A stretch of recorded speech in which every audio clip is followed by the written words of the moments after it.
Hello everyone, I am Abhay Kumar Srivastava from gangboard.com and today I am here to discuss about method overloading. So first we have to understand what is a methods. So method we can be understand whenever we have some set of statement to be perform some specific task.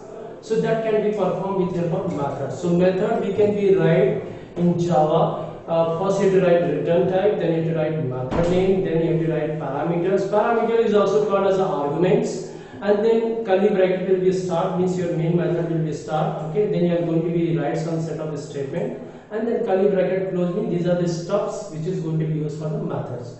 Whenever you need is there of that method, just you are going to be called, so all the stuffs will come there and it will get executed. So that is the advantage of method. Talking about method overloading, so what is the method overloading? So we can be understanding that way. Suppose we have multiple methods and all the methods have the same name but different number of parameters. So that concept is going to be called method overloading. So method overloading, why we need is there is because we are going to use the same method name in all the places. So sometimes we are developing application and we are having a lot of methods. So in that method, what is there is we are going to be get confused is there like what method we have defined.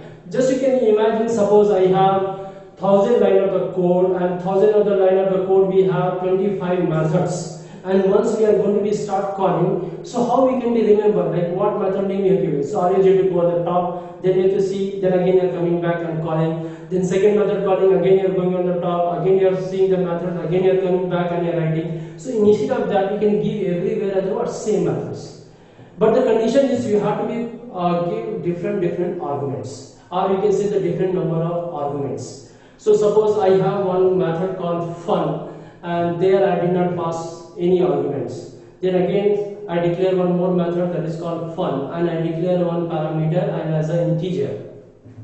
Then again I declare one fun methods and declare that I pass the two methods int I and int j. So what is that? I use three methods, the three methods having the same name as a fun, and each and every fun method they are having different number of arguments. So this is called a method overloading. Thank you.